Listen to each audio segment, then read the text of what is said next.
Bienvenue dans cette nouvelle édition du QG Week-end. Au sommaire, au Burkina Faso, la réunion des anciens dirigeants organisée par la junte au pouvoir n'a pas rencontré l'engouement escompté. 2 ex-présidents sur 5 ont pris part à l'événement. La présence de l'ex-président Blaise Compaoré en exil en Côte d'Ivoire depuis 2014 a notamment créé une polémique et entraîné une manifestation d'opposants. Clôture de la cérémonie commémorative en hommage à Amadou Gon Coulibaly, l'ancien Premier ministre ivoirien qui est décédé le 8 juillet 2020 des suites de problèmes cardiaques. Et puis, retour en fin d'édition sur la première édition du CENIA, le salon de l'entrepreneuriat numérique et de l'intelligence artificielle qui s'est tenu du 7 au 9 juillet à Cotonou, au Bénin. Rencontre qui avait pour thème entrepreneuriat numérique et enjeux de l'intelligence artificielle pour le développement socio-économique de l'Afrique. Mais tout d'abord, l'Afrique du Sud sur le point de rejoindre le Club de Paris. Le pays a élevé sa participation au Club de Paris au statut de membre potentiel, se rapprochant ainsi de devenir la première nation africaine à rejoindre pleinement le groupe des riches créanciers. L'économie la plus industrialisée d'Afrique participera à toutes les réunions du Club de Paris et aura la possibilité de devenir le 23e membre permanent du groupe d'ici 1 à 2 ans. L'inclusion potentielle de l'Afrique du Sud marque un autre changement pour le Club de Paris qui a été fondé en 1956 et constitue un groupement informel de nations occidentales, pour la plupart riches, qui dominait le financement du monde en développement. Depuis qu'il a perdu sa position de principal créancier public mondial au profit de la Chine au cours de la dernière décennie, le club s'est élargi pour inclure des économies émergentes telles que le Brésil et la Corée du Sud. Accélérer la réconciliation nationale, tel était l'enjeu de la rencontre entre les anciens dirigeants organisés ce 8 juillet au Burkina Faso. La réunion n'a cependant pas eu l'effet escompté. La plupart des ex-présidents burkinabés invités au sommet de réconciliation organisé par la junte militaire n'y ont pas participé en raison de l'indignation publique suscitée par la participation de l'ancien président Blaise Compaoré. Le président déchu Roch-Marc Christian Kaboré, qui avait prévu d'y assister, a notamment été bloqué à son domicile par une mobilisation de ses partisans. Kamesh Katapoulé. Une rencontre au sommet de l'État. Au Burkina Faso, le président de la transition, le lieutenant-colonel Paul-Henri Sandaogo Damiba, a reçu ce 8 juillet 2 anciens dirigeants du pays. Une rencontre placée sous le signe de la réconciliation nationale, mais qui ne s'est pas déroulée comme prévu. Sur les 5 anciens présidents conviés à ce rendez-vous, seuls les ex-chefs d'État Blaise Compaoré et Jean-Baptiste Ouédraogo ont répondu présents. Aux Burkinabés qui se sont exprimés en défaveur de notre démarche, nous leur disons que le processus n'est pas fait pour consacrer l'impunité, mais pour contribuer à la recherche de solutions pour un Burkina Faso de paix et de cohésion. Nous les appelons à mettre l'intérêt supérieur de la nation au-dessus de toute considération politique ou partisane. Cette rencontre n'a effectivement pas été au goût de la société civile. Les Burkinabés se sont notamment indignés de la participation de l'ancien président Blaise Compaoré à cette réunion. L'ex-chef de l'État, qui a été condamné en avril dernier à la perpétuité pour l'assassinat de son prédécesseur Thomas Sankara. L'indignation était telle que l'ancien président, renversé par la junte, Roch-Marc Christian Kaboré, a été empêché par ses partisans d'assister à cette réunion. Ce matin, me préparant donc pour aller à la réunion, je me suis retrouvé dans la situation où, devant la porte, il y avait des personnes qui étaient mobilisées et me demandant et exigeant que je n'aille pas à cette réunion. Au regard du nombre, c'est vrai que les CRS sont venus, évidemment, pour voir comment on peut traiter cette situation. Mais j'ai considéré que nous sommes déjà dans pas mal de discussions.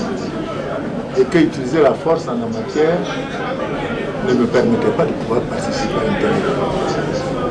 Parce que ce serait difficile pour moi d'assumer en même temps cette bataille avec ces personnes qui sont venues avec cette exigence, et s'il y a des blessés, de continuer à une réunion de chefs d'État sur la situation nationale, même si cette question est une question qui nous préoccupe tous.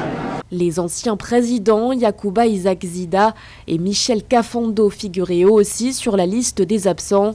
Le premier pour contrainte administrative et le second pour raison médicale d'après les autorités.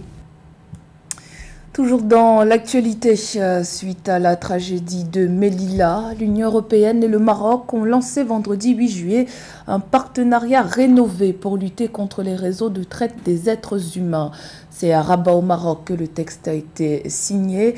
C'était lors d'entretiens entre le commissaire européen à l'intérieur, le ministre espagnol de l'Intérieur et son homologue marocain. Le document traite entre autres de la gestion des frontières et du renforcement de la coopération policière. Pour rappel, le 24 juin, environ 2000 migrants ont tenté d'entrer à Melilla en Espagne depuis le Maroc. La répression policière qui s'en est suivie a fait au moins 23 morts, suscitant l'indignation de la communauté internationale. 2 enquêtes sont en cours en Espagne, tandis qu'au Maroc, une mission d'information a été ouverte par le Conseil national des droits de l'homme, un organe officiel. Par ailleurs, 65 migrants y sont poursuivis, notamment pour entrée illégale sur le sol marocain. L'ancien président angolais José Eduardo dos Santos s'est éteint ce vendredi 8 juillet à l'âge de 79 ans. Celui qui a présidé l'Angola pendant 38 ans était hospitalisé depuis 2 semaines suite à un arrêt cardiaque dans une clinique de Barcelone. Son successeur, le président João Lourenço, candidat à sa réélection en août prochain, a décrété 5 jours de deuil national. Retour sur son parcours dans ce sujet de Nathalie Mo. C'est finalement à Barcelone, en Espagne, sa terre d'exil, d'où il est revenu en septembre 2021, que l'ancien président angolais José Eduardo dos Santos est décédé le 8 juillet 2022. Âgé de 79 ans, l'ex-chef d'État est décédé des suites d'une longue maladie, selon un communiqué gouvernemental. Le président João Lourenço, qui a été au chevet de son prédécesseur le 29 juin dernier, a décrété 5 jours de deuil national dans le pays. Entre João Lourenço et le défunt président José Eduardo dos Santos, il existait une relation de confiance et d'amour. D'ailleurs, João Lourenço a toujours considéré son prédécesseur comme son mentor. Le départ de dos Santos et l'avènement de João Lourenço au pouvoir a subitement créé des inimitiés entre les deux protagonistes. José Eduardo dos Santos a dirigé l'Angola pendant 40 ans, dès 1976. L'exécutif, lui rendant témoignage dans sa déclaration, a salué l'œuvre d'un homme d'État de grande envergure historique qui a gouverné la nation angolaise à travers des moments très difficiles. 4 ans après son indépendance, l'Angola, de par sa manne pétrolière, est devenu un terrain de lutte entre les deux blocs rivaux soviétiques et américains pendant la guerre froide. Son parcours politique fut rythmé par la lutte armée contre le colon portugais, suivi de 27 ans de guerre civile, avant d'entamer la reconstruction de son pays. Cependant, depuis la fin de la guerre civile, l'Angola s'est bâtie sur le pétrole et dans une moindre mesure sur le diamant. Le défunt ex-président angolais s'est engagé au sein du mouvement populaire de libération de l'Angola à seulement 19 ans. En 1996, il a créé la fondation Eduardo dos Santos, œuvrant pour le progrès social, culturel et scientifique. La Côte d'Ivoire a également salué la mémoire de l'un de ses anciens leaders.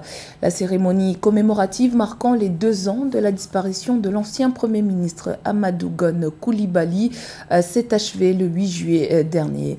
Un dernier hommage lui a été rendu dans la ville de Korogo lors d'une exposition de photographie retraçant sa carrière politique. Reportage signé Clarisse Lobo, commentaire Ange Noménian. La tournée commémorative de l'an 2 du décès de l'ancien Premier ministre ivoirien Gon Coulibaly a mis le cap sur Korogo ce 8 juillet où s'est déroulée la cérémonie de clôture des activités d'hommage à l'homme d'État pour l'ensemble de son œuvre.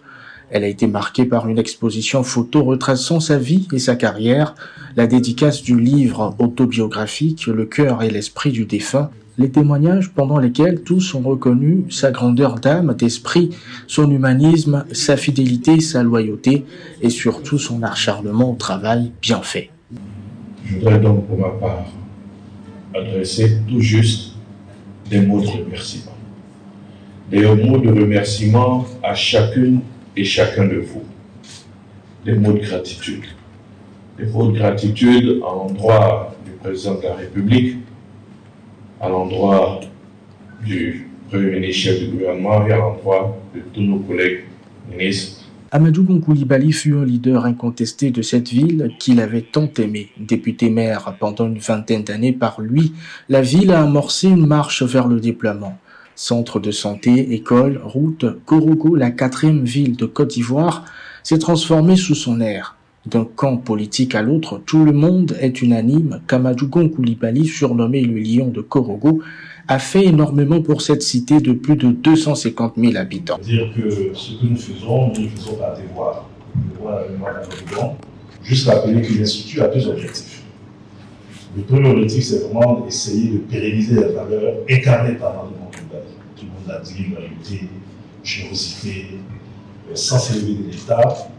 Nous avons estimé que pour ce qu'il a représenté pour le pays et pour nous autres, il était important que les générations futures qui aspirent à gérer ce pays, qui aspirent à occuper des responsabilités importantes, puissent s'imprégner vraiment des valeurs d'Amadou. La cérémonie d'hommage a débuté par la prière dans la grande famille de feu Amadou Gon Coulibaly, où l'imam a prié pour le repos éternel de son âme et a souhaité que les valeurs que ce dernier a incarnées ne tombent pas dans l'oubli, mais qu'elles soient une source d'inspiration pour les jeunes générations. Infrastructure routière au Kenya, le réseau ferroviaire à écartement standard continue de drainer un trafic non négligeable. Il fait office de plus grand réseau de transport en commun public du pays. Selon un rapport récemment publié par le Bureau national des statistiques, un total de 7,78 millions de personnes ont voyagé par train en empruntant le nouveau réseau à écartement standard entre Nairobi et Mombasa. Le plus grand niveau de trafic enregistré depuis sa mise en exploitation en juin 2017 est celui de l'année 2021 où 2 millions de voyageurs ont emprunté le réseau. Notons que le réseau ferroviaire SGR n'est pas encore totalement achevé. Des lignes seront prochainement étendues. Le salon de l'entrepreneuriat numérique et de l'intelligence artificielle SENIA s'est clôturé ce samedi 9 juillet à Cotonou, au Bénin. Cet événement a réuni des acteurs directs et connexes de l'écosystème du numérique, de l'intelligence artificielle et de l'entrepreneuriat numérique, parmi lesquels AfriCéréales, entreprise qui développe une application de suivi des champs. Découverte dans ce reportage de notre correspondant Leftion. À l'instar des entreprises innovantes opérantes dans l'agriculture en Afrique, AfriCéréales, entreprise de services agricoles, d'assistance technique aux producteurs, de mécanisation d'opérations agricoles, participe au salon de l'entrepreneuriat numérique et de l'intelligence artificielle SENIA à Cotonou. Steve Oda, jeune entrepreneur béninois, développe des solutions spécifiques au secteur agricole, notamment un facilitant intelligent dénommé App Céréales. App Céréales est cette application-là qui fournit en fait un système intelligent au producteur qui lui permet de faire le suivi de son champ. Et il a la possibilité de faire ce suivi-là avec des alertes de notification qui lui sont faites soit par image, soit par vidéo ou soit par des tests, voilà, audio, vidéo et tests. Nous sommes aussi en train d'installer des chatbots qui permettent également de pouvoir répondre à toutes les sollicitations du producteur. La pénétration de l'intelligence artificielle en Afrique s'observe par les différentes conceptions de solutions innovantes exploitées dans plusieurs domaines, notamment l'éducation, la santé, l'agriculture, le transport et la recherche. Dans l'optique de promouvoir l'entrepreneuriat numérique et l'intelligence artificielle, le Salon de l'entrepreneuriat numérique et de l'intelligence artificielle SENIA réunit du 7 au 9 juillet 2022 à Cotonou des acteurs directs et connexes de l'écosystème du numérique, de l'intelligence artificielle et de l'entrepreneuriat numérique. Pour toutes les entreprises qui ont des besoins, ce que moi je leur conseille, c'est juste clarifier vos cas d'usage. Et ensuite, sachez que pour faire de l'IA, vous pouvez être très bon en maths, très bon en statistiques, mais non, pas que ça. Vous pouvez être très bon dans votre métier. Je suis linguiste et j'aime que la linguistique m'associe à des informaticiens, en tout cas des data scientists pour compléter le cas d'usage. Quelle que soit votre origine, l'IA aujourd'hui est en train de révéler des métiers avant qui ont commencé à disparaître. À noter qu'au Bénin, le gouvernement a mis en œuvre de nombreuses réformes sectorielles, notamment l'élaboration de stratégies nationales pour l'intelligence artificielle et pour la cybersécurité. Des actions qui visent à impulser un élan à l'émergence de l'entrepreneuriat numérique basé sur les nouvelles technologies, les innovations et l'intelligence artificielle. C'était le journal de la rédaction. Merci pour votre fidélité. Dans un instant, une nouvelle édition de l'actualité sur Africa 24.